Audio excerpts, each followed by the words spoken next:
Kalimera.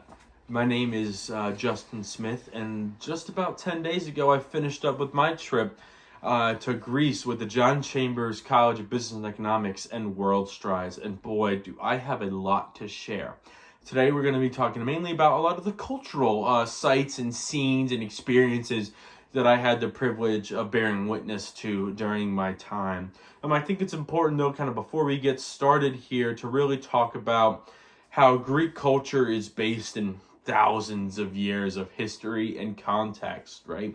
With a lot of their foundations being, the historical and archaeological monuments, their beautiful and historic neighborhoods, their delicious food with countless recipes and always something new to try. And lastly, the beauty of the region and especially their coastlines, which are absolutely jaw-dropping. To highlight these amazing aspects of Greek culture, I will walk you through the experiences that we kind of faced and we've seen, during our trip. So, starting with day one. On the very first day, we landed in Athens and got to explore the beautiful historic neighborhood of Plaka. It sits right at the feet of the Acropolis, in these old, beautiful buildings and streets are hundreds of years old. You're able to see the Acropolis from all over the neighborhood, and due to the beauty and the historical context behind these buildings, they're actually protected by the Greek government.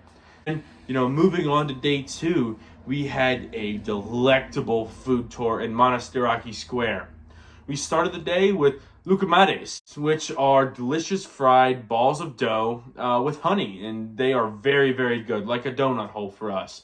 We then moved on to souvlaki, which is some Greek fast food. This is what most Americans would call a gyro, but be very wary if you go to Greece, because the Greeks are very strict on what they might call skewers versus gyros versus souvlaki. Trust me, and watch out. And then on the tour, we got to try some lovely bougatsa, which is kind of like baklava, right? It's a flaky pastry with the sweet cream in the middle, and it was absolutely to die for. We had a little bit of powdered sugar on ours. It was amazing. And then we kind of ended the tour that day with a variety of Greek appetizers, olives, breads, type of bruschetta, and a wonderful Greek salad. And let me tell you, the tomatoes and other produce in Greece are just out of this world. They're so fresh and amazing. Later that day, we ended up touring the Acropolis Museum and the actual ruins. The Greeks are very prideful of their ancient history, and buildings are respected and protected. The views from the Acropolis are mind-blowing. It's an unfortunate fact that a lot of the earlier British people had taken a lot of the Acropolis. Moving on to day three, we got to visit some Greek businesses and got to talk with some Greek business leaders. I would have to say the greatest highlight of that day was Oleo Sofia, an olive oil estate and producer. The Greeks are very proud of their main export, with olive trees nurtured and respected with true care being brought to the plants. They consume the oil with nearly every meal, so of course this craft is highly revered. This whole platter was made with olive oil, with breads and spreads and yogurts and dips, and it was absolutely amazing. Day four was probably the most breathtaking, with us setting sail on the Aegean Sea. We really got to see the beauty of the coastlines and the waters. From Aegina, the pistachio island, to Agistri, the beautiful blue salty water is refreshing. The architecture on these islands is classic, yet unique in a way that we do not see here in America.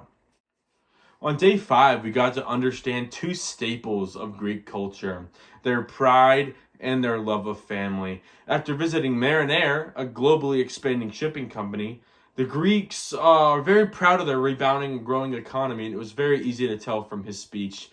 Later in the day, we had a delicious group meal, and every meal we ate in Greece was meant to be shared, with some long wait times. Americans may see this as substandard service, but Greeks view this as a time to sit and converse. Meals are seen as social events and bonding events, whereas Americans generally see them as a way to refuel. There's definitely a lot of time to sit and relax.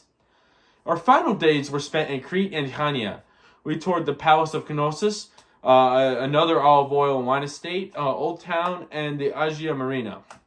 These final days really encapsulated the culture of Greece with, again, a revisit to the ancient history, their lovely cuisine, historic neighborhood, and gorgeous coastline all in one place. Overall, this trip was the experience of a lifetime. From the first hour to the last was jam-packed with cultural experiences that I may never get the chance to bear witness to again. And I would recommend anyone to join the Chambers College again next year on their trip, or any other study abroad trips that you may be interested in. So, as they say in Greece, Efresta.